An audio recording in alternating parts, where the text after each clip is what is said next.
Hello दोस्तों, जय हिंद, जय भीम, जय संविधान।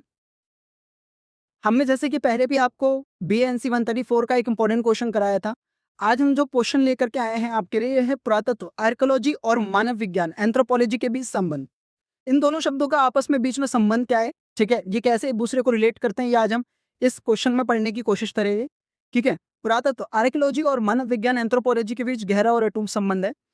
पुरातत्व मानव विज्ञान की एक प्रमुख शाखा है, जहां मानव विज्ञान मनुष्यों, उनके व्यवहार और संस्कृतियों का समग्र अध्ययन करता है। वही पुरातत्व प्राचीन भौतिक अवशेषों के माध्यम से अतीत के मानव समाजों और उनकी संस्कृतियों को समझने का प्रयास करता है। ठीक है,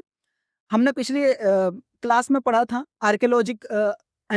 एथनो आर्कियोलॉजी के बारे में। ठीक है, अब ये आर्कियोलॉजी जो शब्द है पुरातत्व, ठीक है, इसका मतलब क्या है? पुरातत्व का मतलब ये होता है कि जो मतलब पुरानी प्राचीन चीजें हैं, वो जो लोग होते हैं आर्कियोलॉजिकल सर्वे वाले या आर्कियोलॉजी में जिन लोगों की रुचि होती है, वो इन चीजों को अध्ययन करते हैं, वो इन चीजों के बारे में पढ़ते हैं और समझते हैं। ठीक है, अब एंथ्रोपोलॉजी, ठीक है, मानव विज्ञान और आर्कियोलॉजी यानी कि पुरातात्विक चीज, ये जो पुरातत्व की ये जो शब्द है, ठीक है, इसको हम समझने की कोशिश करेंगे, पुरातत्व को समझने की कोशिश करेंगे। ठीक है, इसके पॉइंट्स पर अब हम नजर डाल लेते हैं। मानव संस्कृति का अध्ययन, ठीक है, मानव विज्ञान हमें यह सिखाता है कि संस्कृति क्या है, जबकि पुरातत्व भौतिक अवशेषों जैसे बर्तन, औजार और कलाकृतियों के जरिए यह पता लगता है कि प्राचीन काल में लोगों की संस्कृति और जीवन शैली कैसी थी। जो भी पुरातत्व चीजें होती हैं, पुरातत्व जो मतलब कि प्राचीन पुरातत्विक चीजें होती हैं, वो उसमें जैसे मान लीजिए मूर्तियां हैं या बर्तन हैं या औजार हैं, उन चीजों से हमें पता क्या लगता है, उन चीजों से हमें पता ये चलता है कि जो प्राचीन लोग थे, जो प्राचीन समय था, उस समय लोग किस तरीके की तकनीकों का इस्तेमाल करते थे, किस तरीके की तकनीकों का यूज करते थे अपनी डेली जीवन में, या मूर्तियां किस प्रकार बनाते थे। मूर्तियां तो बहुत पहले से बनती आ रही हैं, ठीक है। तो उस ये पुरातत्व शब्द से या पुरातात्विक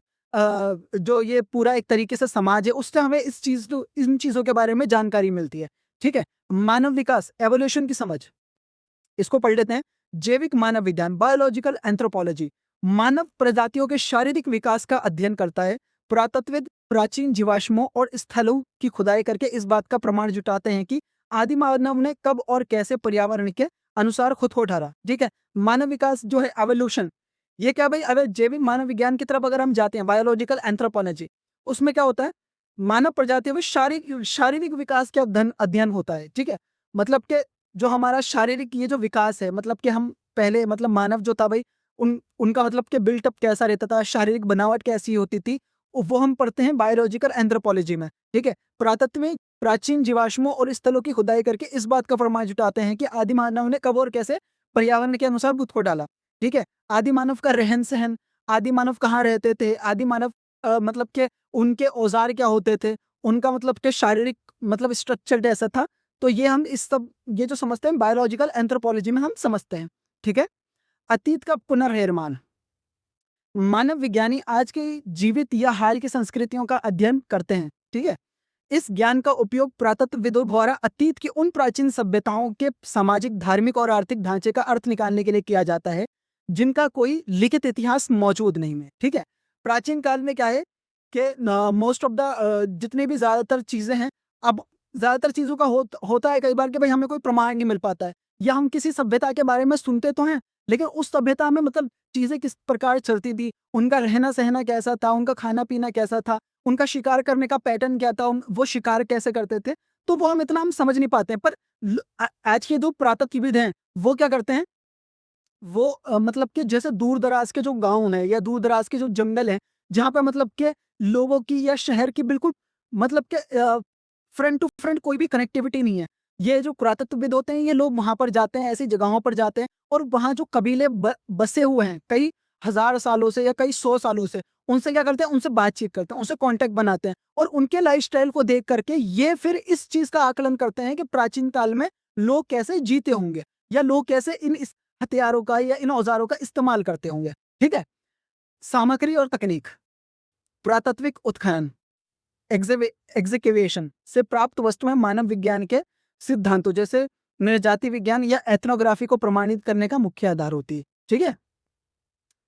जो मतलब के आर्कियोलॉजी में सर्वे होता है, या जो भी मतलब के वो लोग जो खनन करते हैं, माइनिंग जो भी करते हैं, या मतलब के